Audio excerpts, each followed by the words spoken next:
She was thrown out pregnant, penniless, with nowhere to go. Her husband chose his mistress, destroyed her credit, and disappeared. But 9 months later, Claire Mitchell walked into that courtroom with 4 babies and a secret that would destroy him. Because while Garrett Sutton was celebrating his freedom, he forgot one thing: desperate women don't just survive, they fight back. And the inheritance he thought he'd stolen, it belonged to the children he never wanted. This is the story of how one woman lost everything and became unstoppable. If you love watching justice served cold, hit that like button, drop a comment with your thoughts, and subscribe because this story will leave you speechless. Let's begin. The fluorescent lights in Boston family court hummed like angry wasps. Claire Mitchell pressed both palms against her swollen belly, feeling the quadruplets shift inside her. 8 months pregnant with 4 babies, and she was fighting for their future before they even took their first breath. Across the polished oak table, Garrett Sutton adjusted his $2,000 suit and smiled. That same smile that had charmed her at a Columbia Business School mixer 7 years ago. The smile that promised her the world. The smile that hid everything rotten underneath. Your Honor, Garrett's attorney, Travis Kemp, stood with practiced confidence. My client has serious concerns about Ms. Mitchell's mental stability. She's been living off the charity of strangers, making reckless decisions. We're asking for a temporary custody evaluation and mandatory psychiatric assessment. Claire's hands shook. Her court-appointed attorney, a tired public defender named Marcus Barrett, barely glanced up from his notes. This wasn't going well. Marcus had been assigned to her case 3 days ago, inheriting a mountain of paperwork and a client who couldn't afford proper representation.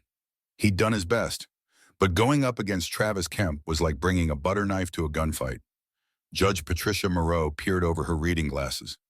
Ms. Mitchell, is it true you were found unconscious on a public street 6 months ago, and that you've been residing at the home of Owen Brennan, a man you'd never met before that incident? Before Claire could answer, the courtroom doors burst open. Your Honor, I apologize for the interruption. A woman in an immaculate charcoal suit strode down the aisle, heels clicking like gunshots. Simone Hart, representing Mrs. Mitchell, I'm filing an emergency motion to dismiss this entire proceeding on the grounds of fraud and witness intimidation. Garrett's smile finally cracked. Judge Moreau raised one hand. Miss Hart, this is highly irregular. You can't simply walk into my courtroom and take over a case mid-hearing. With respect, Your Honor, when a party commits fraud upon the court, irregularity becomes necessity. Simone placed a folder on the bench with the precision of a chess master making a killing move. The document as submitted by Mr. Kemp's office was created by a doctor who lost his license 3 years ago. The signature is forged. I have the original practitioner's sworn affidavit here, notarized this morning. Travis Kemp shot to his feet. Your Honor, we were provided that evaluation in good faith by our client. If there are irregularities, we had no knowledge of them. Were you? Simone's voice cut like steel. Because the metadata on the digital file shows it was created on Mr.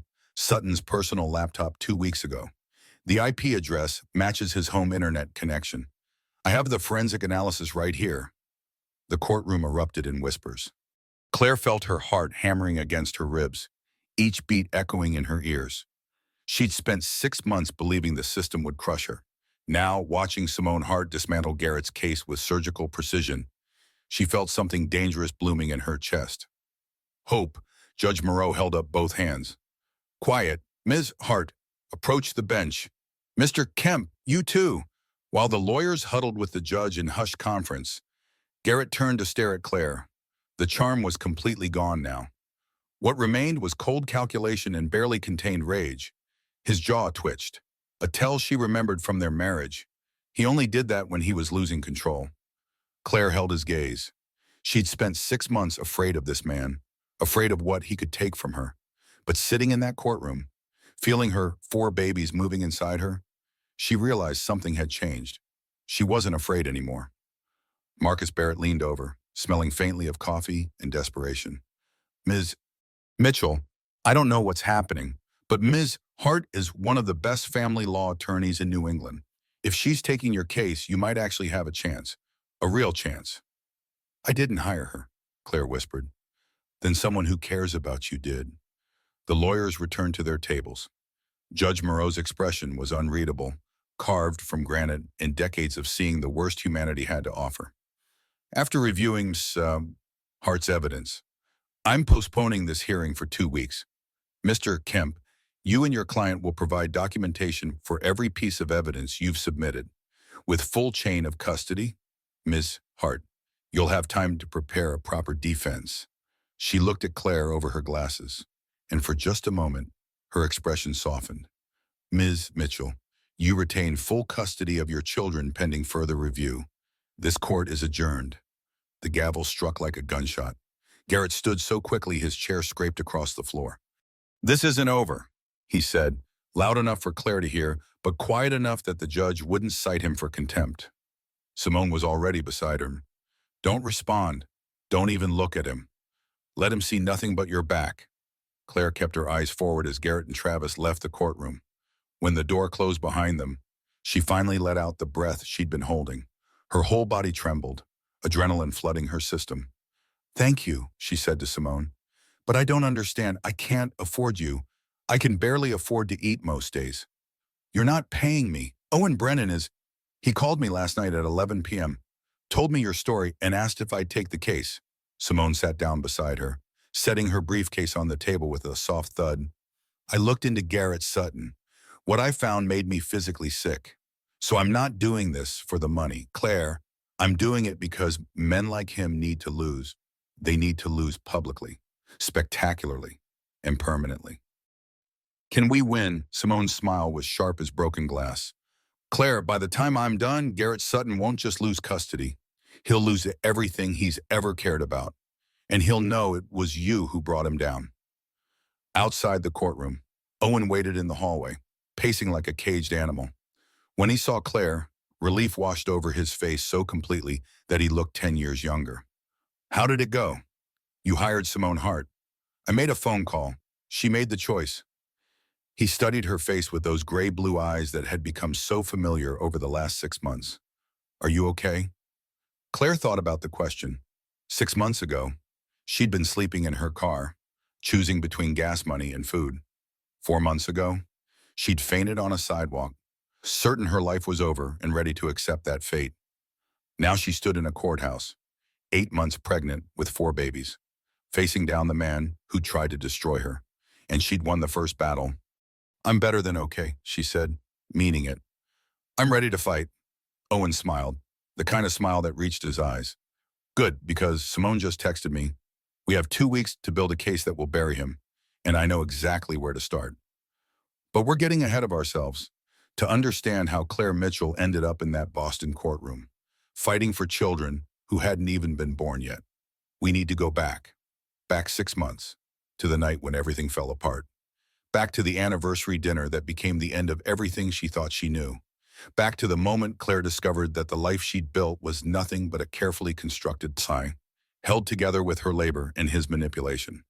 And back to the rain-soaked night when a stranger's kindness saved her life and changed everything that came after. This is that story, and it starts with chocolate lava cakes splattered across an office floor. 6 months earlier, Claire hummed along to the radio as she drove through Manhattan traffic. Her phone displayed the Outlook calendar reminder she'd set weeks ago. 5th anniversary, surprise dinner at Garrett's office, 7 p.m., don't be late. She'd left Sutton Technologies at noon, claiming a doctor's appointment. In reality, she'd spent 3 hours at Dean and DeLuca, assembling Garrett's favorite meal from their first date, braised short ribs that fell off the bone, roasted Brussels, sprouts with bacon and balsamic, and the chocolate lava cakes he'd loved since their first dinner together at that tiny French restaurant in the village. The back seat of her Honda held wine she'd splurged on, candles from their wedding, and the vintage vinyl record of Miles Davis she'd hunted down on eBay for 2 months. Kind of Blue, the album that had been playing the night he proposed. 5 years, half a decade of building his dream together. Claire had been employee number 3 at Sutton Technologies, working 80-hour weeks for equity that kept getting diluted with each funding round. She'd designed the marketing campaigns that landed their first Fortune 500 client when everyone else said it was impossible. She'd pitched investors when Garrett got too nervous, her voice steady while his hands shook. And last month, After 2 years of trying and countless negative pregnancy tests that left her crying in bathroom stalls, the test had finally shown two pink lines. Tonight, she'd tell him. Tonight would be perfect. They'd eat their anniversary dinner in his office overlooking the city, and she'd give him the onesie she'd bought. A tiny thing that said, "Made by Mommy and Daddy," in letters so small, they made her heart hurt. Tonight, as everything would finally be perfect. Claire used her keycard to access the Sutton Technologies penthouse office at 6:30 p.m. The floor was dark except for light spilling from Garrett's corner office like a beacon. She could hear music drifting down the hallway. Nina Simone, "Feeling Good," their song from the wedding. Her heart swelled. Maybe he remembered after all. Maybe he'd been planning his own surprise. She pushed open the door, balanced the food containers carefully in both arms, took a breath, and said, "Happy anniversary, babe." Garrett looked up from his leather couch. He wasn't alone. The woman beneath him had honey blonde hair that cascaded down her bare back and legs that seemed to go on forever. She turned, making no effort to cover herself, and Claire's entire world shattered in the space of a single heartbeat. Tessa Vaughn, her roommate from NYU, her maid of honor who'd worn lavender and cried during the ceremony. The woman who'd held Claire's hair back during food poisoning at their graduation party. The friend who'd helped her pick out this very outfit just last week. Garrett stood slowly, not even bothering to button his shirt. His expression was utterly calm, like she'd interrupted a business meeting instead of catching him in bed with her best friend. "Claire, you're home early." The food containers slipped from Claire's hands. Braised short ribs hit the hardwood floor with a wet smack. Chocolate lava cakes splattered across the expensive rug like a crime scene. "Dark and spreading?" "It's not what you think," Garrett said, then laughed. A sound Claire had never heard from him before. Cold, empty, devoid of anything resembling the man she'd married. "Actually, it's exactly what you think. And honestly, I don't care anymore." Tessa pulled on her silk blouse with the casual confidence of someone who'd done this 100 times before. "Claire, sweetie, Garrett and I have been together for 2 years. You were just convenient, someone to handle the boring stuff while he focused on what actually mattered. The company, the investors, the future." At 2 years, Claire's mind reeled.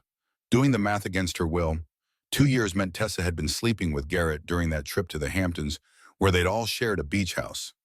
2 years meant she'd been at their apartment for Christmas, drinking Claire's hot chocolate and laughing at her jokes while betraying her every single day. 2 years meant everything Claire thought was real had been a performance. "I'm pregnant," Claire heard herself say, the words tumbling out without permission. 8 weeks. I found out last month. I was going to tell you tonight." Garrett's expression didn't change. Not a flicker of surprise or joy or even concern.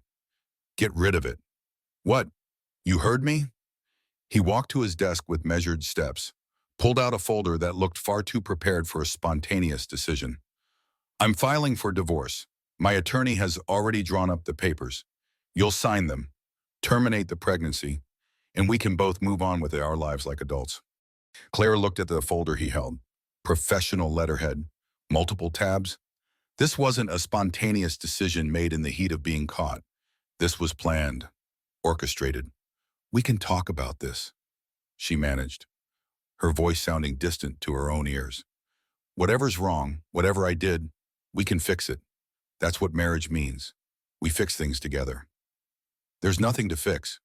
Garrett's voice was flat, clinical. "I don't love you, Claire Bohm. I'm not sure I ever did. You were an asset when I needed one. Cheap labor. A pretty face for investor meetings. Now you're a liability. Dead weight. And I don't keep dead weight on my balance sheet." Tessa stood, smoothing her skirt with manicured hands that Claire suddenly wanted to break. "The prenup you signed gives you nothing. No equity, no alimony, no claim to anything Garrett built. His lawyers made sure of that." Prenup. Claire's mind flashed back 5 years to their Vegas wedding, the champagne flowing like water. Garrett laughing and saying something about paperwork being romantic, about starting their life together properly. She'd been so drunk, so happy, so completely in love that she'd signed whatever he put in front of her without reading a single word. "You planned this," Claire whispered. You planned all of this from the beginning. I planned for every contingency, Garrett corrected. It's called being smart, something you clearly aren't. He handed her the folder like he was passing her a memo. You have 72 hours to vacate the apartment. I've changed the locks as of 6 p.m. tonight. Your belongings will be shipped to whatever address you provide. I suggest your parents' house in Connecticut. He turned back to Tessa, dismissing Claire like she was a secretary who'd overstayed her welcome in a meeting that didn't concern her. Claire stood in the ruins of her anniversary surprise, chocolate and wine spreading across the floor in a grotesque parody of celebration. She looked at the man she'd loved, the friend she'd trusted, and felt something inside her go numb. Not anger yet, not even pain, just a vast, echoing emptiness where her future used to be. She walked out of that office without another word, rode the elevator down 47 floors, while her reflection in the polished brass walls showed a woman she didn't recognize. Sat in her car in the parking garage for 3 hours while the city moved around her, oblivious to the fact that her entire world had just ended. She didn't cry. She couldn't. The shock was too deep, too complete. At 10 p.m., her phone buzzed. A text from an unknown number with 2 attachments. She opened them with shaking hands. The first was divorce papers, already filed and stamped with the county clerk's seal, effective immediately. The second was a hospital appointment confirmation for an abortion procedure, scheduled for Friday at 9 a.m. under her name, already paid for with her credit card number. He'd made her an appointment, scheduled the termination of their child like she was getting her oil changed or her teeth cleaned. Claire pressed both hands to her stomach, feeling the tiny flutter of life that the doctor had shown her on the ultrasound just 3 days ago. A blob of cells that would become a person, her person. I've got you, she whispered to the baby she couldn't see yet, couldn't feel moving yet, but loved with a ferocity that shocked her. I don't know how, but I've got you. We're going to be okay. She had no idea that she wasn't carrying one baby. She was carrying 4. And the man who'd tried to throw them away would one day regret every single decision that had led to this moment. But that revelation was still months away. First, Claire had to survive the fall. The apartment locks had been changed, just as Garrett promised. Claire stood in the hallway of the Upper East Side building they'd called home for 3 years, her keycard flashing red in the electronic reader. Denied, denied, denied. The word blinked at her like an accusation with each failed attempt. She called Garrett. The phone rang once, then went to a voicemail box that was suddenly full. He'd blocked her number. She called Tessa. The automated message informed her the number was no longer in service. At 11 p.m. on a Tuesday night, Claire Mitchell loaded what remained of her life into her Honda Civic. The building's night porter, Luis, had taken pity on her. He'd seen her moving in 3 years ago, laughing and hopeful. Now he watched her leave with eyes full of sympathy he didn't voice. He'd led her into the service entrance where Garrett had already dumped her belongings like garbage 3 industrial trash bags of clothes. Her laptop with a cracked screen she'd been meaning to fix, some books with broken spines, and a shoebox of photographs showing a life that turned out to be a lie. 5 years of marriage reduced to what could fit in a compact sedan with a failing transmission. She drove to her parents' house in Greenwich, Connecticut, 2 hours in rain so heavy she could barely see the road, her windshield wipers beating a rhythm that sounded like stupid, stupid, stupid with each pass. Highway signs blurred past.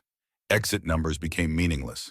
The world contracted to the small cone of her headlights and the hypnotic sweep of the wipers. But when she pulled into the circular driveway of her childhood home at 1:30 a.m., something was wrong. The house she'd grown up in, the place that had always meant safety, looked different. Dark except for one window on the ground floor, and through that window, she could see a hospital bed where her father's study used to be. Her mother answered the door in a faded bathrobe, eyes red from crying, hair unwashed and pulled into a messy bun. She looked 10 years older than she had at Christmas. Claire, honey, what are you doing here at this hour? I needed to come home. Claire's voice finally broke, all the tears she'd been holding back for hours spilling over. Mom, Garrett left me. He's divorcing me and I'm pregnant and I don't have anywhere to go and I don't know what to do. Her mother's face crumpled like paper. Oh, sweetheart, why didn't you call? Why didn't you tell us what was happening? I did. For weeks. You never answered. I left messages. I sent texts. I thought you were mad at me. I never got any calls or messages. Her mother pulled her inside, into a house that smelled like antiseptic and sadness. Your father had a stroke 6 weeks ago. A massive one. We've been dealing with hospitals and rehabilitation facilities and insurance companies fighting us on every single therapy session. I haven't checked the landline voicemail in forever.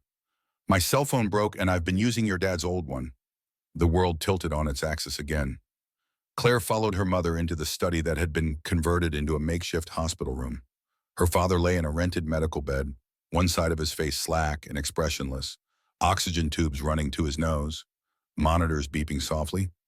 He was 62 years old and looked 80. The stroke was severe, her mother explained, her voice hollow with exhaustion. Left side paralysis. He can't speak yet, can't walk, can't feed himself. The insurance company is fighting us on every therapy session, claiming they're not medically necessary. We're already $70,000 in debt for his care, and that's just the beginning. Claire sank into a chair that had belonged to her grandmother, feeling the weight of the world crushing her. I didn't know. I had no idea. God, Mom, I'm so sorry. How could you know we didn't want to burden you? You were always so busy with Garrett's company, working all those hours. Her mother paused, really seeing Claire for the first time. Did you say you're pregnant? Claire nodded, unable to speak past the lump in her throat. Her mother looked at her father lying motionless in that bed, then at the stack of medical bills on the desk that seemed to grow taller every day, then at her daughter, standing in the doorway with everything she owned in trash bags. Honey, I love you more than anything in this world. You know that, right? Her voice cracked. But I can barely take care of your father. We're drowning in bills. The home health aide costs $300 a day, and insurance only covers 4 hours. If you stay here, with a baby coming, I don't know how we'll manage. I just don't know. It wasn't cruelty. Claire understood that even through her shock. It was survival math, the cold calculus of limited resources and impossible choices. She stayed one night, sleeping in her childhood bedroom that her mother had turned into a storage room.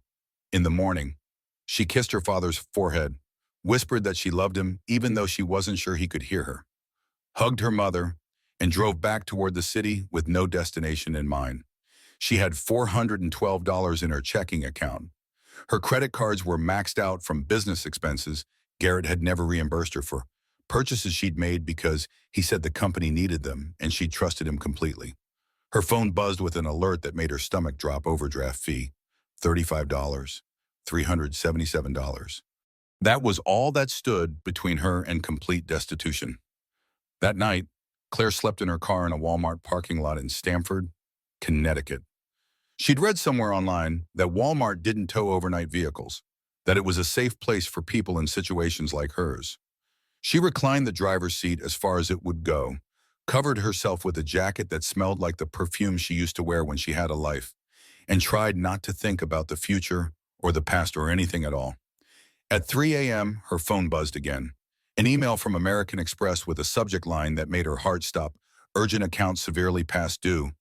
She opened it with trembling hands. Your account is 90 days past due. Amount owed $18,642. Failure to remit payment within 10 days will result in legal action and severe impact to your credit score. $18,000. From a card she barely used, one Garrett had insisted she get for emergencies. Claire logged into the account, her hands shaking so badly she could barely type her password. Charges, dozens of them spanning the last 6 months. Tiffany's, Bergdorf Goodman, the St. Regis Hotel, bottles of wine that cost more than Claire's monthly grocery budget, all signed with her name in handwriting that looked almost like hers but wasn't quite right. Garrett had forged her signature. Run up her credit buying gifts for Tessa, hotel rooms for their affair, luxuries for himself. And she had no way to prove it wasn't her, no way to fight it. The debt would follow her forever. She threw up in the Walmart parking lot at 3:15 a.m. Morning sickness and terror mixing into something that tasted like the end of everything. A security guard shined a flashlight on her, asked if she was okay, and she lied and said she was fine because admitting the truth felt impossible. She wasn't fine. She was 8 weeks pregnant homeless, and drowning. And this was only the beginning of how far she would fall. 2 weeks later, Claire had perfected the routine of invisible poverty. She'd found a 24-hour laundromat in the Bronx where the owner, an elderly Korean woman named Mrs. Park, didn't mind if she worked late on her laptop. She'd discovered which Starbucks locations had bathroom codes written on the walls by sympathetic employees. She'd learned to charge her phone at public libraries and wash her hair in gym trial membership showers, timing her visits to different locations so no one caught on. Her Honda became her bedroom, her office, her entire world. She'd park in different locations each night, rotating between 3 Walmart parking lots and a 24-hour grocery store where the security was lax. The temp agency placed her at random offices for minimum wage, data entry for $11 an hour, filing for 12. Reception work for 13 if she was lucky. Nothing that required background checks or references, because when potential employers called Sutton Technologies, they were told that Claire Mitchell no longer worked there and no, they couldn't provide any additional information. Garrett had poisoned every well. She'd tried calling former colleagues, people she'd worked beside for years. None of them would take her calls. The ones who did pick up said they'd been told not to speak with her, that there were legal issues preventing them from providing references. The pregnancy was 13 weeks along now. She'd started showing. Just a slight curve of her belly that she hid under oversized thrift store sweaters that smelled like mothballs in other people's lives. She couldn't afford prenatal care. The free clinic she'd called had a 4-month waiting list, and by then she'd be almost ready to deliver. She took the prenatal vitamins from the dollar store and hoped they were enough. Sometimes, late at night in her car with rain drumming on the roof, Claire would Google early pregnancy termination options. Not because she wanted to, and God, never because she wanted to, but because she didn't know how she'd feed a baby when she couldn't feed herself. Because the practical part of her brain, the part that had always been good with numbers and planning, kept asking impossible questions. How will you afford diapers? Where will you live? What happens when the baby cries and you're trying to sleep in your car? Then she'd feel it, that flutter the pregnancy websites described, like butterfly wings inside her belly. The quickening, they called it. The moment when pregnancy stopped being abstract and became undeniably real. And she'd close the browser, press her hand to her stomach, and whisper, "We'll figure it out. Somehow. I promise." On a Tuesday morning in October, Claire's car finally gave up. She was driving to a temp job in Cambridge, some tech startup that needed help organizing their filing system for the day, when the engine started making a sound like a dying animal, metal grinding against metal, a smell like burning rubber filling the car. She pulled into a gas station parking lot, hands shaking. Smoke poured from under the hood in gray clouds that made passersby stop and stare. The mechanic who looked at it was kind but honest. "Transmission's completely shot. Gonna cost about $3,000 to fix, maybe more. Or I can give you $200 for the parts, and you can put that towards something else." Claire had $143 to her name. She'd eaten nothing but ramen noodles and apples stolen from a grocery store sample tray for 3 days. She took the $200, watched them tow her Honda away, the car that had been her home and her last connection to her old life, and stood in that gas station parking lot with everything she owned in 2 garbage bags, 14 weeks pregnant, with no plan and no hope. She walked to the nearest MBTA station and rode the train into Boston, because at least the city had shelters. The shelter intake coordinator was a tired woman in her 50s who'd clearly seen every version of desperate that existed. She took one look at Claire and sighed with genuine sympathy. "Honey, we're at capacity. I can get you on the wait list, but it's gonna be 2, maybe 3 weeks before a bed opens up." "I don't have 3 weeks. I'm sorry. I really am. There's a church in Dorchester that does emergency overflow. You could try there." That night, Claire slept on a bench at South Station, her bags clutched to her chest like armor. Security woke her at 2 a.m. and told her to move along. She walked until sunrise, her feet blistering in shoes that were falling apart. The pre-dawn streets of Boston empty and hostile. At 7 a.m., she stood outside a Starbucks on State Street in the financial district, using the window reflection to try to make herself presentable for another temp job interview. Her hair was a mess. Her clothes were wrinkled. She looked exactly like what she was, a homeless, pregnant woman at the end of her rope. She felt dizzy, Lightheaded, she hadn't eaten since yesterday morning. A granola bar she'd found in her bag. The world tilted sideways. Colors blurred. The last thing she remembered was the sidewalk rushing up to meet her face, and a man's voice shouting for someone to call 911. Then darkness. Claire woke up on a leather couch that probably cost more than her car had been worth. Her first thought was that she'd died and this was some kind of afterlife waiting room. Then a woman in navy blue scrubs appeared in her field of vision, and she realized she was very much alive. "Easy," the woman said gently, pressing a blood pressure cuff around Claire's arm. "You fainted outside. You're severely dehydrated and malnourished. When did you last eat a real meal?" "I don't know. Yesterday, maybe the day before." Time had become fluid, meaningless. "And you're pregnant." It wasn't a question. The woman's hand moved to Claire's small belly with professional assessment. Claire's hand automatically covered the barely visible bump. 14 weeks.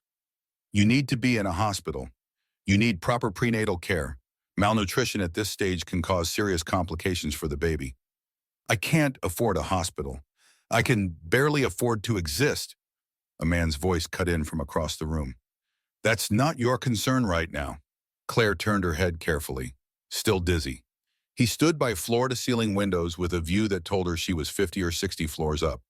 Boston spread out below like a promise she'd never been able to keep. The man was tall, maybe 40, with dark hair graying at the temples in a way that made him look distinguished rather than old.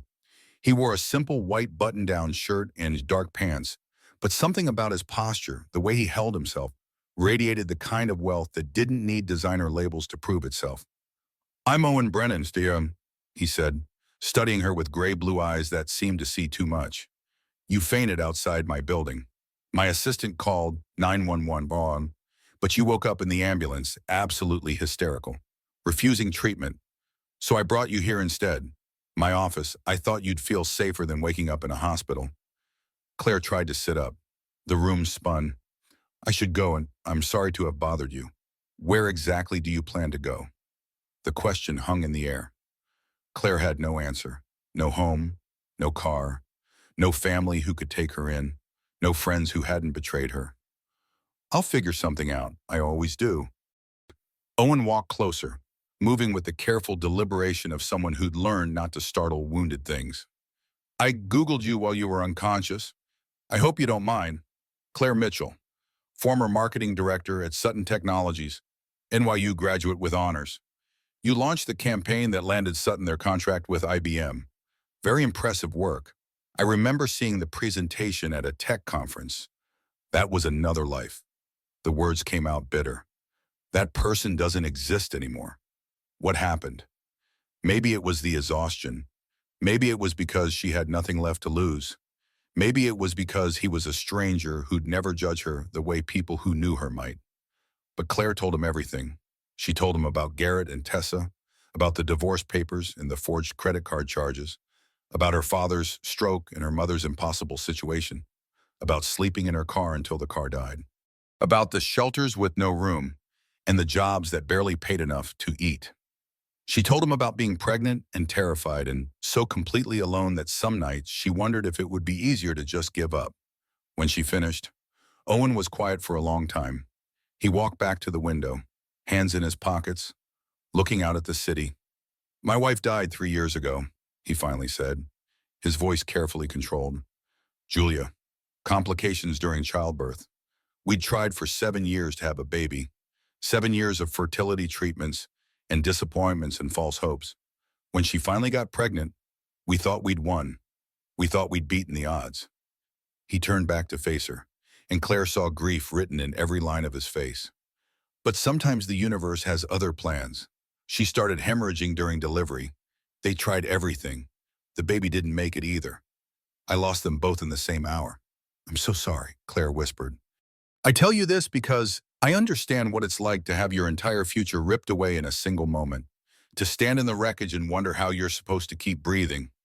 He paused. "I run a foundation, the Brennan Initiative. We fund programs for women in crisis, domestic violence survivors, women escaping trafficking, women who need a second chance. I need a grant writer, someone who understands desperation intimately enough to tell stories that make people care. Claire stared at him, not daring to hope. The job pays $60,000 a year plus full benefits. Health insurance starts immediately. No waiting period. There's a guest house on my property in Brookline, about 800 square feet. You can stay there rent-free until you get on your feet. Could be 6 months, could be a year, could be longer. I don't care. Why would you do this for a complete stranger? Owen's expression softened. Because someone should have done it for my wife. Because I have resources I don't need, and you have needs I can meet. And because I can tell when someone is about to give up. You're close, aren't you, to just stopping. She was, God help her, she was so close to surrendering to the weight of it all. I'm not a charity case, she said, but her voice broke on the words, betraying her. I'm not offering charity. I'm offering a just any fair compensation for work I genuinely need done, Berkayan. You start Monday if you want it. Take the weekend to rest. Dr. Cross here will make sure you and the baby are healthy. He pulled out a business card, placed it on the table beside her own. This is my personal cell number. Call me if you need anything at all. And I mean anything. He walked toward the door, then paused. The world is full of people like your ex-husband, Claire, people who take and destroy. But it's also full of people who help when they can. You just have to let them. Then he left, leaving Claire on that expensive couch, holding a business card that felt like a life raft thrown to a drowning woman. Dr. Elena Cross smiled kindly. Let's take a look at that baby. Shall we make sure everything's progressing normally? 20 minutes later, Claire lay on an exam table while Dr. Cross moved an ultrasound wand across her belly, studying the screen with focused intensity. The doctor's expression shifted. Her eyes widened slightly. Claire, I need you to stay very calm. Claire's heart stopped. What's wrong? Is the baby okay? Nothing's wrong, but you're not carrying one baby. Dr. Cross turned the monitor so Claire could see. 4 distinct shapes, 4 tiny forms moving independently, 4 heartbeats flickering on the screen like Morse code spelling out a message she couldn't quite believe. You're carrying quadruplets. The room spun. Claire grabbed the edges of the exam table. That's impossible. How is that possible? Did you and your husband do IVF at any point? Claire's mind raced back through memories that now felt contaminated. 3 years ago, early in their marriage when they'd first started trying, Garrett had insisted they freeze embryos. Just in case, he'd said, just as insurance, but they'd never used them. Had they, he must have had them implanted, Dr. Cross said quietly, during some routine procedure, without your knowledge or consent. IVF without consent. Reproductive coercion. Claire felt violently ill. 4 babies, she whispered. I'm homeless, impregnated, with 4 babies. Cross squeezed her hand. You have a job now, and a place to live, and medical care. This is high risk. Claire, you'll need frequent monitoring. Probably bed rest in the 3rd trimester. Definitely a C-section delivery. But we can do this. You can do this. Claire looked at the screen. 4 tiny lives she'd created without knowing it, growing inside her while she'd been sleeping in her car and stealing apples from grocery stores. 4 chances to get things right. 4 reasons to keep fighting. Can you print the ultrasound picture? She asked. Doctor. Cross smiled and handed her 4 separate images. 4 tiny beings that would become 4 tiny humans. Claire pressed the photos to her chest and finally let herself cry. Not from fear this time, from something that felt dangerously close to hope. The guest house on Owen Brennan's property was smaller than the apartment Claire had shared with Garrett, but it felt like a palace. 1 bedroom with an actual bed that didn't recline awkwardly. A kitchenette with a stove that worked and a refrigerator that hummed contentedly. A bathroom with a shower that had actual water pressure and got hot within seconds. Real furniture. Actual heat. A door that locked from the inside, keeping the world out instead of keeping her trapped. Claire stood in the doorway that first night, October rain pattering against the windows, afraid to touch anything, afraid to believe this was real, afraid it would all disappear the moment she let herself feel safe. Owen had left groceries in the refrigerator, real food, not gas station snacks or dollar store ramen. Fresh vegetables still crisp from the farmer's market. Milk that didn't come in a plastic jug. Eggs from chickens that apparently lived better lives than she had for the past month. A note in neat handwriting sat on the counter. Dr. Cross says you need protein and iron. The prenatal vitamins are in the bathroom cabinet. Prescription strength. Rest this weekend. We'll talk about work on Monday. You're safe here. Owen. She made scrambled eggs at 10 p.m., her hands shaking so badly she could barely crack them into the pan. She ate them, standing at the counter, crying into every bite, tasting salt and butter in the strange flavor of kindness from a stranger who owed her nothing. The job was real. Owen's foundation, the Brennan Initiative, occupied 2 floors of a renovated warehouse building in downtown Boston. Claire had her own office with a door that closed, a desk that wasn't broken, and a window that looked out over the harbor. The laptop they gave her was new, fast, didn't freeze every 10 minutes. She wrote grants, told stories of women in crisis, women escaping violence, women rebuilding their lives from nothing. She was good at it, better than good. Her proposals had a 78% approval rate, unheard of in the nonprofit world. Owen was a demanding boss, but never cruel. He pushed her to write better, think deeper, find the human truth in every application. He asked about her doctor's appointments, made sure she took breaks, sent her home early when he noticed her looking tired. The work will be here tomorrow, he'd say. The babies need you healthy today. Weeks passed, then months. Fall turned to winter, Boston transforming into a Christmas card version of itself. Claire's belly grew, her body changing in ways that terrified and amazed her. At 20 weeks, an ultrasound revealed 4 distinct babies, 3 girls and 1 boy. She named them in her head during the quiet moments. Harper, fierce and strong. Sienna, already bossy according to the ultrasound tech who watched her kick her siblings. Beckett, the quiet observer. And Wyatt, the boy, small but determined. She'd Googled Garrett once, late at night when loneliness made her stupid. Sutton Technologies was thriving according to TechCrunch. He'd gotten engaged to Tessa in a proposal at some charity gala. They looked happy in the photos, radiant and beautiful and completely unburdened by conscience. Claire closed the browser and deleted her search history and never looked again. That part of her life was dead. Looking back was like pressing on a bruise that would never fully heal. By her 3rd trimester, she'd moved from the guest house into Owen's main house on doctor's orders. High-risk pregnancy with quadruplets required constant monitoring. Dr. Cross worried about preeclampsia, about premature labor, about a dozen complications Claire tried not to think about. Owen had converted his late wife Julia's study into a bedroom for Claire on the ground floor. The room still smelled faintly of Julia's perfume. Roses and something else Claire couldn't identify. Owen had left the bookshelves full of Julia's favorite novels. She would have wanted this, he said simply when Claire protested that it was too much. Julia believed in helping people. This honors her memory better than keeping the room locked like a shrine. They'd become friends. Real friends, not the performative kind Claire had learned to distrust. Owen taught her about finance, about rebuilding credit that Garrett had destroyed, about planning for a future that didn't depend on anyone else's goodwill. He showed her how to budget, how to save, how to think long-term. Claire made him laugh for the first time in years. She'd learned that Owen's wife had been funny and sharp and endlessly kind. That losing her had nearly destroyed him, left him functioning but hollow. You remind me of her, Owen admitted one evening over dinner. They ate together most nights now, a comfortable routine. Not in looks, Julia had red hair and freckles and was terrible at cooking, but in the way you refused to stay down, the resilience, the stubborn determination to survive. Is that weird? Claire asked, suddenly worried.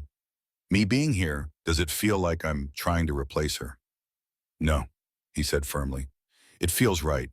Like maybe I'm finally doing something she'd be proud of. Like maybe her death can mean something. I use what I learned from loving her to help someone else. On a Sunday afternoon in March, Owen's friends threw Claire a baby shower. 20 women she'd barely met, all connected to the foundation in various ways. They came bearing gifts wrapped in pastel paper onesies and blankets and tiny shoes that made Claire's heart hurt with their impossible smallness. She sat in a chair decorated with ribbons and balloons, opening presents while strangers who'd become friends offered advice and shared stories and made her feel like maybe, possibly, she wasn't going to fail at this motherhood thing. Then the doorbell rang. Owen answered it. Claire heard raised voices from the foyer. A man shouting, words slurring together in a way that meant drunk and angry. She walked to the entryway, one hand on her massive belly for balance. 8 months pregnant with quadruplets made moving an adventure. A man stood in the doorway, 40-ish, his face red with rage and alcohol. He wore an expensive coat over a wrinkled shirt, like he'd been drinking since morning and forgotten to care about appearances. "You're replacing her," he shouted at Owen. "My sister's been dead 3 years and you're already playing house with some pregnant whore." Owen's voice went cold as ice. "Nate, leave now, before I call the police." "Nate Shepard," the man sneered, focusing his attention on Claire. "Julia's brother, the family she actually cared about, and you must be the con artist everyone's been telling me about." "That's enough." Owen stepped between them, physically blocking Nate's view of Claire. "You really think I don't know what she's doing?" Nate laughed, ugly and cruel. "Poor pregnant woman, nowhere to go, and suddenly she's living in my sister's house, wearing Julia's bathrobe, probably sleeping in Julia's bed. It's pathetic, Owen, and it's an insult to Julia's memory." "I sleep in the guest room," Claire said quietly, trying to keep her voice steady even though her whole body was shaking. "I've never been in Owen's bedroom. I wear my own clothes. I'm not trying to replace anyone." "Sure you're not." Nate pulled out his phone, waving it like evidence. "I've been doing research on you. Claire Mitchell, married to Garrett Sutton, CEO of Sutton Technologies. Divorced after you tried to trap him with a pregnancy he didn't want. Now you're here, running the same game on my brother-in-law. How much are you planning to take him for? How much before you disappear?" "Get out of my house," Owen said, his voice deadly quiet. "Get out now or I will physically throw you out. Not until everyone here knows what she is." Nate raised his arm, drink in hand. Everything happened in slow motion. Nate threw the glass. Whiskey arced through the air in an amber wave. Claire tried to step back, but her pregnant belly made her slow, clumsy. The liquid hit her. Cold whiskey soaked her dress, soaked her belly. The smell overwhelming and sharp. The shock of it triggered something. Claire felt a pop low in her abdomen. Then wetness, different from the whiskey, running down her legs. She looked down. Amniotic fluid pooled on the hardwood floor. "Owen," she whispered. Her water had broken. At 34 weeks, 6 weeks early, 4 babies who weren't ready to be born yet. The baby shower guests scattered. Someone called 911. Claire sank to the floor as the first contraction hit, a wave of pain that stole her breath. Owen knelt beside her, his hand gripping hers. "Stay with me. You're okay. They're okay. Just breathe." But as the ambulance sirens grew louder and the contractions grew stronger, Claire knew with absolute certainty that the fragile peace she'd found was over. The storm was coming, and this time it would change everything. Massachusetts General Hospital's NICU was a place of beeping machines and hushed voices, where miracles and tragedies happened in plastic boxes under warming lights. Claire woke from the emergency C-section to find Owen sitting beside her hospital bed, his face gray with exhaustion, his white shirt wrinkled and stained with her blood. "The babies," she whispered, her throat raw from the breathing tube. "Alive. All 4 found and fighting." He took her hand gently. "Harper is 3 pounds, 2 ounces, the biggest. Wyatt is 3 pounds even. Sienna is 2 pounds, 14 ounces. And Beckett is the smallest at 2 pounds, 9 ounces. Numbers that meant everything and nothing. Statistics that would determine whether her children lived or died. Claire tried to sit up, but pain lanced through her abdomen where they'd cut her open to save her babies. "Easy," Owen said, pressing the button to call the nurse. "You lost a lot of blood during surgery. They gave you 2 transfusions. You need to rest." "I need to see them." The nurse tried to argue, but Owen simply said, "Get her a wheelchair," in a tone that didn't allow for discussion. 20 minutes later, they wheeled Claire to the NICU. The unit was quiet except for the symphony of monitors and ventilators. Row after row of isolettes, each containing a tiny human fighting for life. 4 isolettes in a row bore cards with names written in Owen's handwriting: Harper Mitchell, Wyatt Mitchell, Sienna Mitchell, Beckett Mitchell. Claire reached through the isolette opening with shaking hands. touching Harper's tiny finger. The baby's hand wrapped around Claire's thumb, a grip stronger than seemed possible for something so small. "Hey, baby girl," Claire whispered, tears streaming down her face. "Mommy's here. I'm so sorry you had to come out early. I'm so sorry." Owen stood behind her wheelchair, silent. When Claire looked up, she saw tears on his face too, glinting in the NICU's fluorescent lights. "Thank you," she said, "for everything, for saving my life." "They're beautiful," he replied, his voice rough with emotion. "All four of them, perfect and beautiful, and so damn strong." The next 3 weeks were a blur of pumping breast milk every 3 hours, sitting beside 4 isolates for hours at a time, and consulting with a rotating team of specialists, neonatologists, respiratory therapists, occupational therapists planning for development months in advance. The babies were stable but fragile. Harper came off the ventilator after 1 week, Wyatt after 10 days. Sienna struggled with breathing, her tiny lungs not quite ready for the world. Beckett, the smallest, fought infections and temperature regulation issues.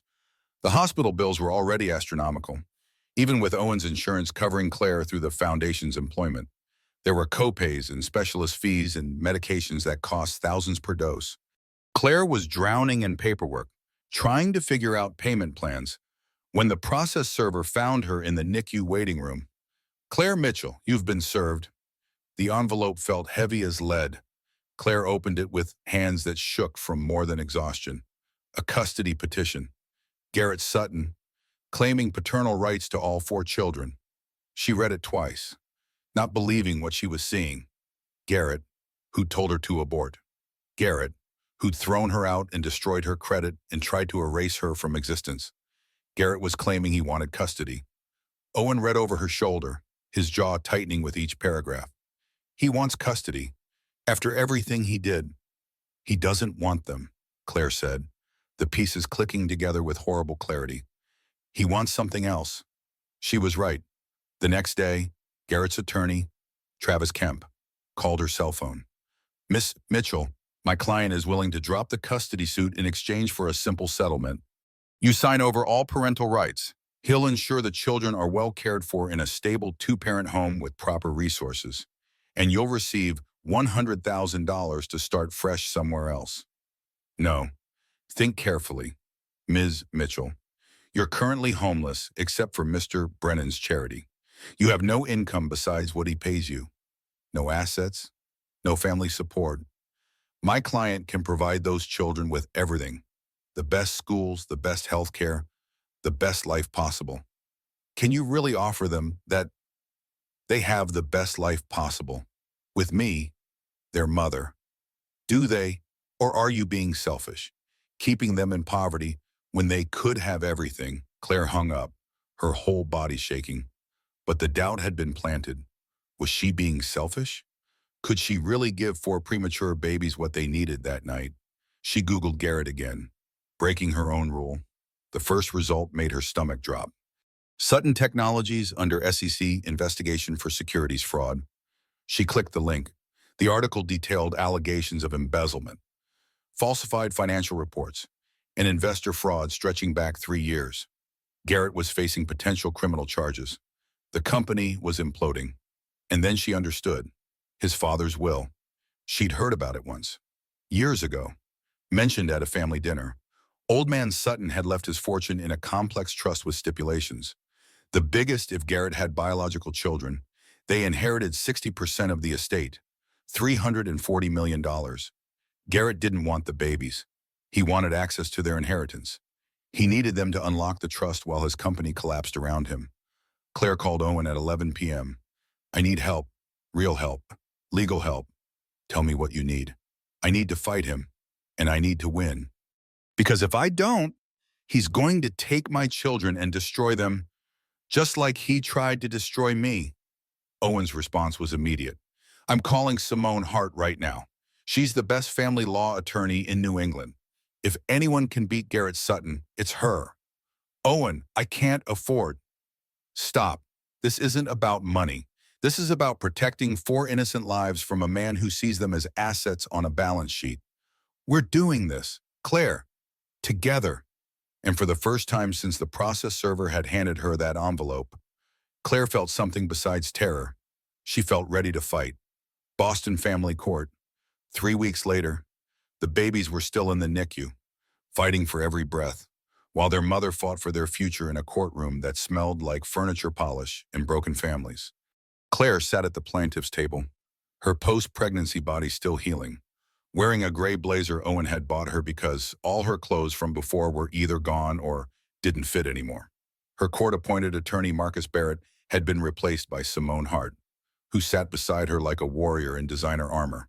Across the aisle, Garrett wore an Italian suit that probably cost more than the NICU's daily charges for all 4 babies combined. He looked confident, relaxed, like this was just another business meeting. Tessa sat behind him, her hand on his shoulder in a show of solidarity that made Claire want to vomit.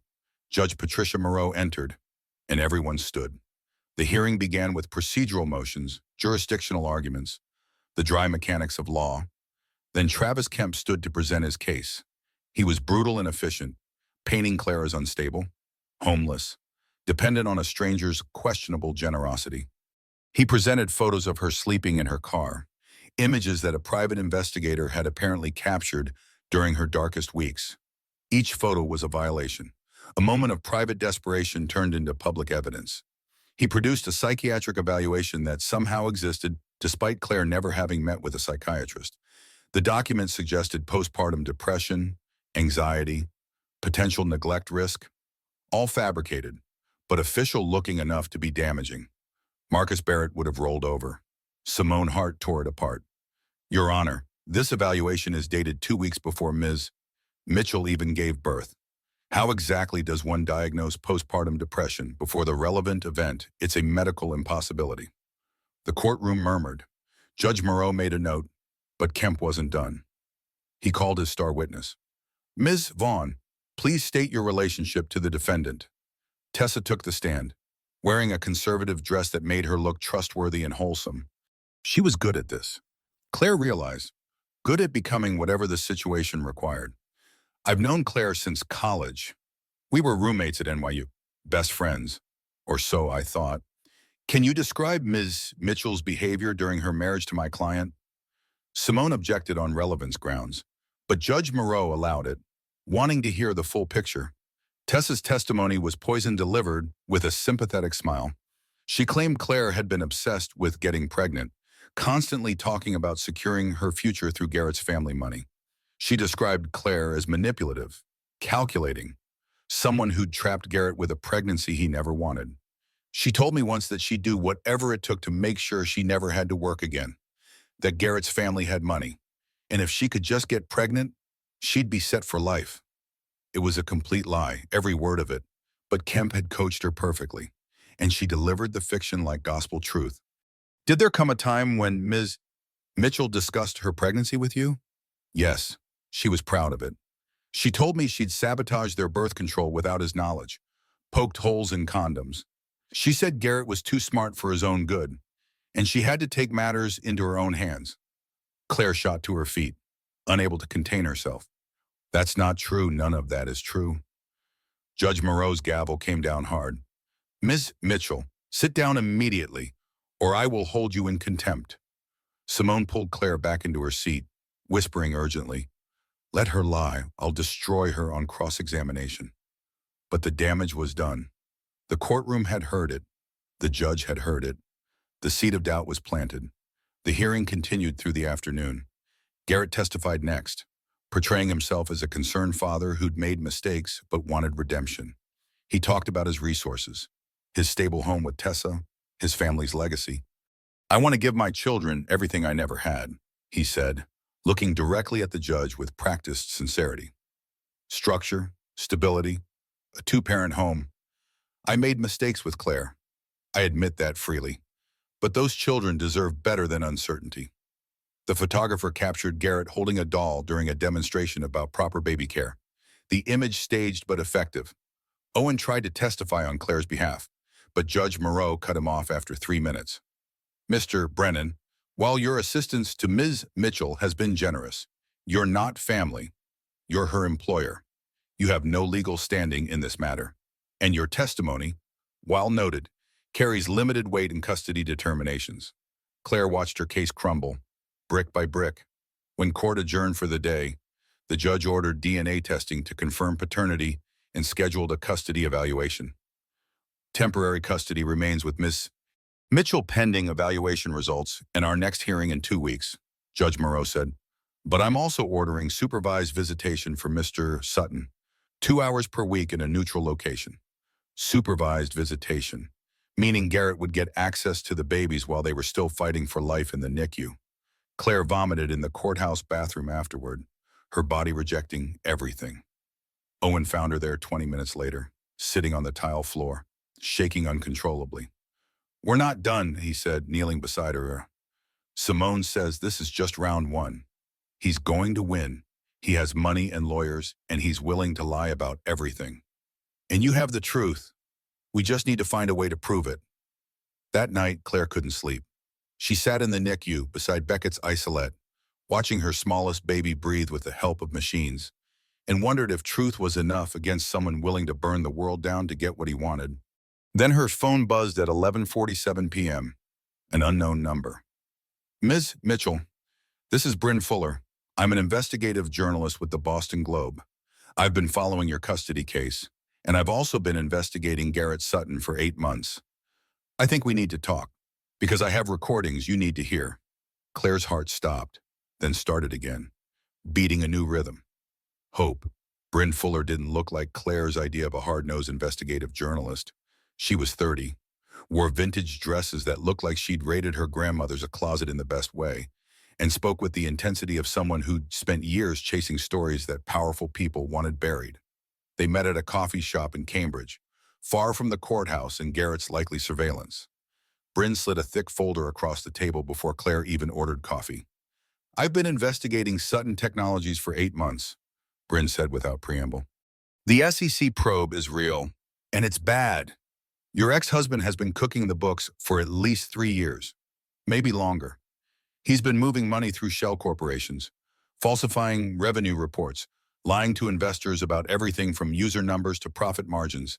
He's facing 10 to 15 years in federal prison." Claire opened the folder with trembling hands. Financial documents covered in highlighter. Emails with subject lines like, "Revised numbers for Q3 and offshore transfer complete. Wire transfers to accounts in the Cayman Islands." "Why are you telling me this?" "Because I think you're the key to bringing him down completely." Bryn pulled out her laptop, fingers flying across the keyboard with practiced efficiency. "Garrett's father died 2 years ago, right around the time you got pregnant, left a trust worth $340 million. But there's a clause in the will. If Garrett has biological children, they inherit 60% immediately upon DNA verification. If he doesn't have biological children by his 40th birthday, which is in 6 months, the entire trust goes to charity. So he needs my babies to access the money before his company implodes and he goes to prison." "Exactly. But here's where it gets interesting." Bryn's smile was sharp. "I've been digging into Tessa Vaughn, your former friend, and Tessa is smarter than Garrett gives her credit for. She's been recording conversations with him for the last year. Insurance policy in case he dumps her the way he dumped you." Claire's pulse quickened. "You've heard the recordings." "Better. She played me excerpts, and then she gave me copies." Bryn turned her laptop screen. An audio file waited, ready to play. "This is from 2 months before you found them together. Want to hear what Garrett really thinks?" Claire nodded, unable to speak. Bryn hit play. Garrett's voice filled the small space between them, tinny through laptop speakers but unmistakably him. "The IVF thing was genius. Claire has no idea I had the embryos implanted during that routine exam last month. The doctor I paid thinks it's hilarious. She'll think it's natural, miracle of conception, all that bullshit. And once she's far enough along that she won't terminate, I'll manufacture a reason to divorce her." Tessa's voice, uncertain. "Why go through all this? Why not just get me pregnant?" "Because you're not my wife. The trust specifies legitimate biological children from a legal marriage. I needed Claire pregnant. Then I needed her gone before she figured out what I was doing with the company finances. It's elegant, really." The recording continued. Garrett explaining how he'd forged Claire's signature on credit applications, how he'd blocked her parents' phone calls so she wouldn't have support, how he'd poisoned her professional reputation so she couldn't get another job. Once the babies are born, I'll claim custody, get access to the trust, and Claire will be too poor and broken to fight me. Women like her don't fight, they just disappear. Claire's hands clenched into fists. Hearing it, hearing him describe her destruction like a business plan, made something inside her crystallize into pure rage. Bryn stopped the recording. There's more. Hours of it. But that's the important part. He implanted those embryos without your consent. That's reproductive coercion. In Massachusetts, that's assault. Why would Tessa help me? She hates me. She doesn't hate you, Tafwaya. She's terrified of becoming you. Bryn pulled up another file. Text messages between Garrett and someone named C.M. He's already planning to dump her. Already got a new girlfriend lined up. Tessa knows her days are numbered, so she's buying insurance with those recordings. Can we use them in court? Massachusetts is a two-party consent state for recordings, so there are some legal hurdles. But Simone Hart is good enough to find a way. And even if they're not admissible in family court, they're definitely admissible for the SEC investigation and potential criminal charges. Bryn leaned forward. Here's what I'm proposing. You let me break this story, all of it. The recordings, the IVF without consent, the financial fraud, everything. It goes live in the Globe the day before your next custody hearing. By the time you walk into that courtroom, Garrett Sutton won't just be fighting you. He'll be fighting the entire world knowing exactly who he is. Claire thought about Harper, Wyatt, Sienna, and Beckett in their NICU isolates, 2 pounds each, fighting for every breath while their biological father plotted to use them as keys to unlock a fortune. Do it, she said. Burn him down. 2 weeks later, the custody hearing reconvened. But the landscape had shifted completely. The Boston Globe's front page story had dropped at 6 a.m. Tech CEO's secret fraud, coercion, and the fight for 4 lives. Bryn's article laid out everything, supported by financial documents and authenticated recordings. By 8 a.m., every major outlet had picked it up. By 9 a.m., when court convened, protesters lined the courthouse steps, women's rights groups, reproductive justice organizations, signs reading consent matters, and protect Claire's babies. Claire had a new attorney now. Simone Hart stood before Judge Moreau with the confidence of someone holding all the winning cards. Your Honor, the defense would like to enter new evidence. Recordings obtained legally that demonstrate Mr. Sutton's true intentions regarding these children, as well as documentation of crimes committed against Mrs. Mitchell. Travis Kemp objected strenuously. This is trial by media, Your Honor. These recordings haven't been properly authenticated, and their release to the press taints the entire proceeding. These recordings were provided to us by Miss Tessa Vaughn, Mr. Sutton's fiancée, and his own star witness from our last hearing. Simone countered smoothly. She's waiting outside to authenticate them under oath. Judge Moreau's expression was unreadable. Bring her in. Tessa entered looking nothing like the confident woman from 2 weeks ago. She was pale, shaking, wearing minimal makeup and a simple dress. She looked exactly like what she was, someone terrified but determined to do the right thing before it was too late. Ms. Vaughn, Simone said gently, can you explain why you recorded conversations with Mr. Sutton? I was scared, Tessa whispered, her voice barely audible. He'd done it to Claire, destroyed her completely. I knew I was next. I just didn't know when. Done what? Specifically, used her, manipulated her. Threw her away when she wasn't useful anymore. Tessa's voice grew stronger. I watched him do it, and I helped him because I was stupid and in love and thought I was different. But I'm not different. I'm just the next version of convenient. Simone played the first recording for the court. Garrett's voice filled the courtroom, clinical and cold, describing how he'd implanted embryos in Claire without her knowledge or consent. The judge's expression shifted from neutral to horrified. The second recording detailed the financial fraud at Sutton Technologies. The third discussed his plans to take the children and eliminate Tessa once the trust money was secured. By the fourth recording, Garrett's lawyer was frantically whispering in his ear. Then the courtroom doors opened, and everything changed again. Two federal agents in dark suits entered, moving with purpose. Garrett Sutton, you're under arrest for securities fraud, wire fraud, conspiracy to commit fraud, and reproductive coercion. You have the right to remain silent. They handcuffed him right there, in front of everyone. Photographers captured it all, Garrett's face draining of color, his mouth opening in protest, the silver handcuffs glinting under fluorescent lights. Tessa was crying openly now. I'm sorry, Claire, I'm so sorry for everything. Claire didn't respond. She was watching Garrett being led away, finally powerless, finally facing consequences. Judge Moreau waited until the agents removed him before speaking. In light of these revelations, I'm granting full custody to Ms. Mitchell effective immediately. Mr. Sutton's parental rights are suspended pending resolution of criminal proceedings. She looked at Claire with something like respect. Those babies are very lucky to have you as their mother. Ms. Mitchell, this court is adjourned. Outside, reporters swarmed. Simone fielded questions while Owen guided Claire to a waiting car, his hand steady on her back. It's over, he said quietly. Claire looked back at the courthouse where Garrett was being processed, where her nightmare had finally ended. No, she said, feeling lighter than she had in months. Now it actually starts. The real life, the one I get to build on my own terms. And she meant it. 18 months later, Claire stood in the kitchen of her own apartment in Cambridge, morning sunlight streaming through windows she'd chosen herself. Not Owen's guest house, though she visited often. Not a shelter or a car or someone else's charity. Her place, rented with money she'd earned, filled with furniture she'd picked out piece by piece. Harper sat in a high chair, systematically destroying Cheerios with the focused intensity she brought to everything. At 15 months, she was already showing signs of the fierce determination that had kept her alive in those early NICU days.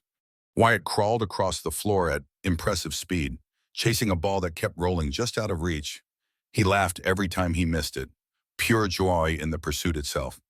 Sienna and Beckett were napping in the nursery, finally on the same sleep schedule after months of chaotic wake times. Sienna was the boss already, organizing her siblings with pointed fingers and emphatic babbling. Beckett remained the quiet observer, watching everything with those serious gray eyes. The quadruplets were 15 months old now, healthy, thriving, loud, exhausting. Perfect. They'd spent their first 6 months in the NICU, then another 3 months in and out of specialist offices. But they'd fought their way through every complication, every setback, every moment when the odds looked impossible, just like their mother. Claire's consulting firm, Second Chance, occupied a small office downtown in a renovated warehouse building. She helped women escaping financial abuse navigate the legal system, rebuild credit destroyed by vengeful ex-partners, find resources when the world seemed determined to keep them down. The work was hard, emotionally draining, but deeply meaningful. She had 6 employees now, all women who'd survived their own versions of what Claire had endured. Together, they'd helped over 300 women in the past year. The numbers kept growing. The doorbell rang, pulling Claire from her thoughts. Owen stood there with coffee and pastries from the French bakery near his house, his Sunday morning tradition for the past year. They awake, he asked, stepping inside with the easy familiarity of someone who belonged there. 3 of them, Sienna and Beckett, are napping, which means we have approximately 17 minutes of peace before chaos resumes. He scooped up Wyatt, who immediately grabbed his glasses and tried to eat them. Over the last year and a half, Owen had become something Claire never expected when he'd found her unconscious on that sidewalk. Not a savior or a benefactor or a substitute father figure. A partner. An equal. Someone who'd seen her at her absolute worst and chosen to stay anyway. They'd started dating 6 months ago, moving slowly and carefully, both of them terrified of ruining what they'd built together. Their first kiss had happened in the NICU waiting room at 2 a.m., both of them exhausted and raw, and somehow exactly right for each other. I got something in the mail yesterday, Claire said, pulling an envelope from her bag with the Massachusetts Department of Corrections return address. Owen read the letter, his expression darkening. It was from Garrett, serving 8 years in federal prison for securities fraud and related charges. The reproductive coercion charge had been dropped due to technical legal issues, but the financial crimes had been enough. He wants visitation rights, Says he's found God and wants to be a father to his children.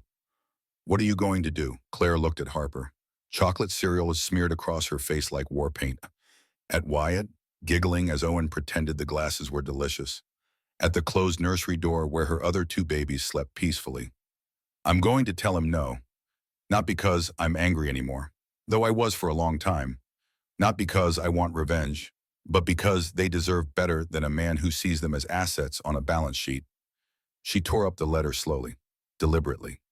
They deserve people who love them for who they are, not what they represent. Owen pulled her close with his free arm. Wyatt still balanced on his hip. For what it's worth, I think you're the bravest person I've ever met, and the strongest. You helped me find that strength. You reminded me it was there when I'd forgotten completely. No, he said firmly. I just held the mirror up. You did the work yourself. Later that afternoon, after the kids were in bed for their afternoon nap and the apartment was blessedly quiet, Claire stood on her small balcony watching the city. She thought about the woman who'd fainted on a State Street sidewalk 19 months ago, homeless, pregnant, broken, ready to give up. That woman had survived, had fought through impossible odds, had built a life from absolute nothing. Her phone buzzed with a text from Bryn Fuller. The journalist had won a Pulitzer for her series on corporate fraud and reproductive coercion.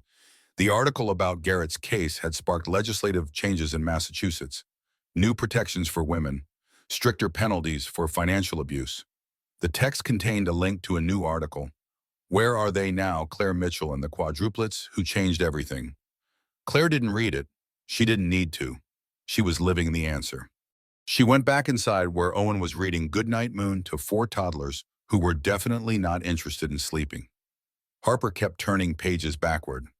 Wyatt was chewing on a stuffed rabbit. Sienna was lecturing Beckett in gibberish about something vitally important. Room for one more? Claire asked. Owen smiled, the kind of smile that reached his eyes and transformed his whole face. Always, she settled onto the floor beside him. Harper immediately climbing into her lap. This was her life now, messy and complicated and real in hers. Somewhere across the city, in coffee shops and subway cars and late-night social media scrolling, women were reading Bryn's article. They were seeing themselves in Claire's story.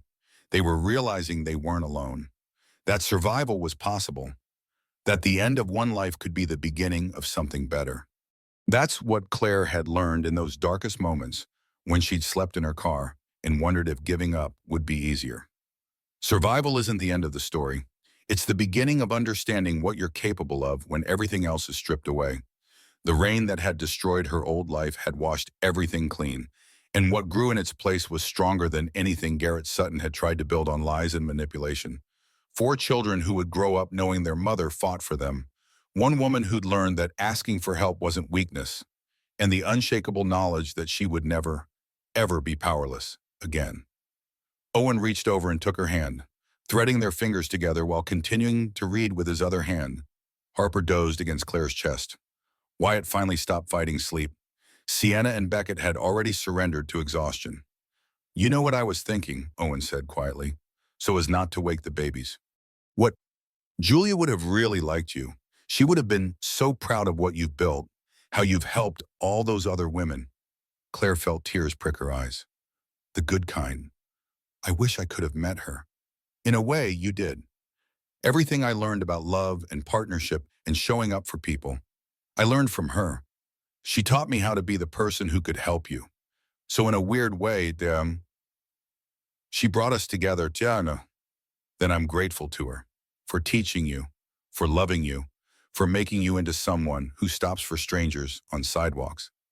They sat in comfortable silence as the afternoon light shifted toward evening, painting the apartment in shades of gold.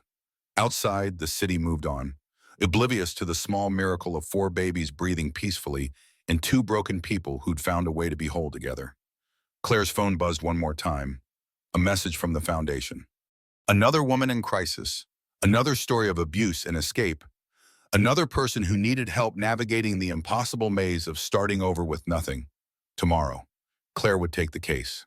Tomorrow, she'd fight for someone else the way Owen and Simone and Bryn had fought for her.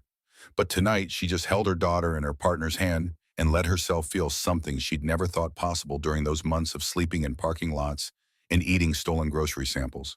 Safe, loved, home. The babies stirred, beginning to wake from their nap. The peaceful moment was ending, chaos about to resume, but it was the good kind of chaos, the kind you chose, the kind that meant life moving forward instead of just surviving. Ready? Owen asked as Harper's eyes fluttered open. Always, Claire said, oh, and she meant it.